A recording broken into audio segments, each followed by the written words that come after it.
ये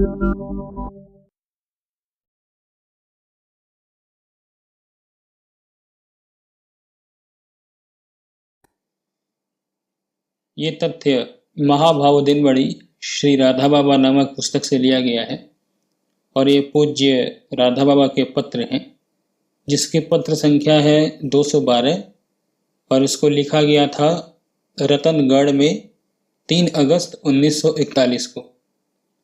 पूज्य श्री राधा बाबा श्री शिव भगवान जी फोगला को लिख रहे हैं कि प्रिय श्री शिव भगवान जी फोगला, सादर सप्रेम राधा कृष्ण वंदे। आपका पत्र मिला। मैंने पूरे मनोयोग से उसे 2-3 बार पढ़ा। आपको विश्वास करा देना तो कठिन है, पर एक बिल्कुल सच्ची बात है, वो आपको बतला रहा हूँ।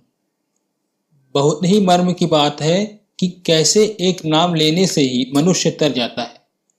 भगवान में नाम नामी देह देही का भेद नहीं है।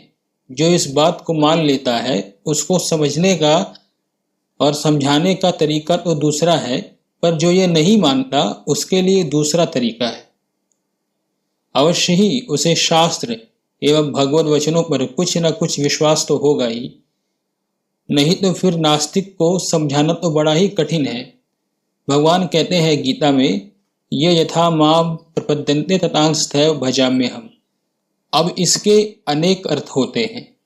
एक यह अर्थ भी निकला जाता है कि जो मेरा नाम निरंतर लेगा उसका नाम मैं निरंतर लूंगा।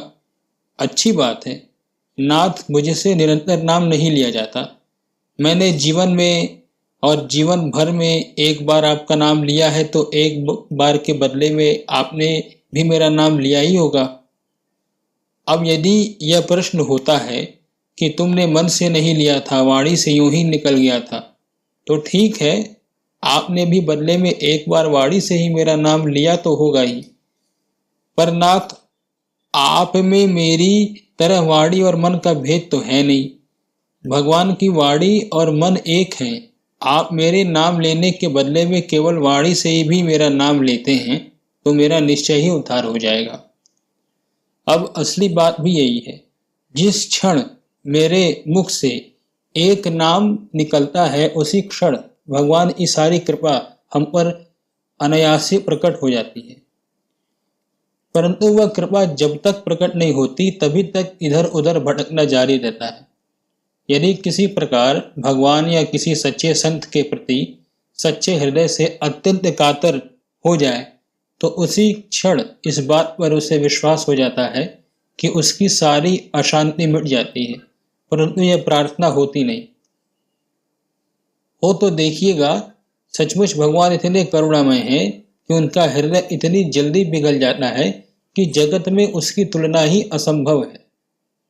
जो चाहिएगा, जैसा चाहिएगा वैसा उसी प्रकार वे कर देते हैं।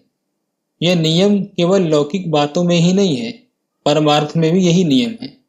मान लें आप प्रार्थना करें कि हे भगवान मुझे धन दो, मान दो।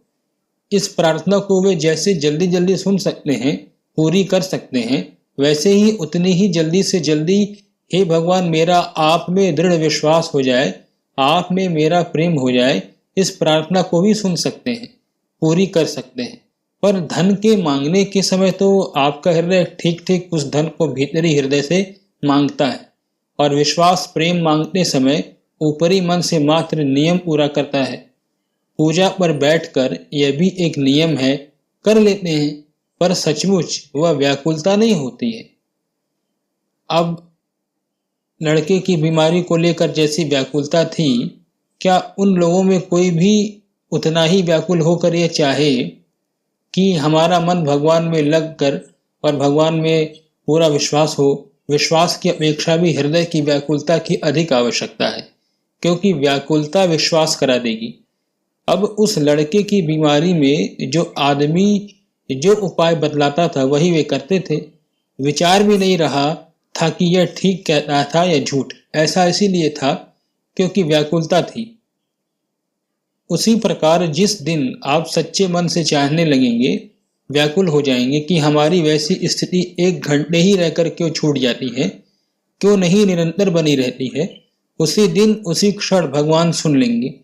अभी आपको यह सहन हो रहा है कि स्मरण छूट गया तो क्या हुआ, दिन भर मौज से रहो, भोजन किया, सांझ को यहाँ आ गए, बातें कर रहे हैं।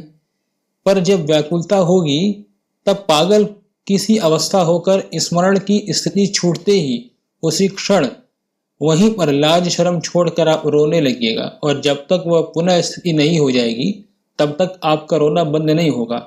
जो हो ऐसी व्याकुलता यही उपाय है जो आप कर रहे हैं। निरंतर अपनी जान में यही चेष्टा रखें कि नाम लीला गुण रूप सुने, पढ़ें, कहें, स्मरण रखें। करते करते जैसे अंतःकरण पवित्र होगा, वैसे वैसे व्याकुलता उत्पन्न होने की, सच्ची लालसा उत्पन्न होने की तैयारी होती जाएगी।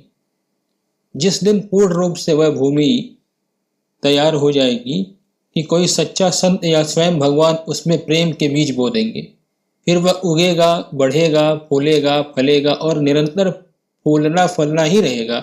उसका कभी फूलना फलना बंद नहीं होगा। श्री शिव भगवान जी प्रभु जो प्रेरणा देते हैं वह निष्कपट भाव से आपके प्रेमवश आपके सम्मुख निवेदित कर देता हूँ। आपको मेरी बातें लाभ की, दाम की समझ में आवे तो स्वीकार कर ले, अन्यथा मेरे पत्र को रद्दी की टोकरी में डाल दे। राधा राधा। समाप्त। यहाँ पर जो लड़के की बात कही गई, यहाँ पर उस लड़के का जिक्र नहीं है। संभवतः वह उनके किसी रिश्तेदार से संबंधित रहा हो जिसका बाबा ने जिक्र किया रहा हो। केवल मूल साधना की बातें दी गई है। धन्यवाद।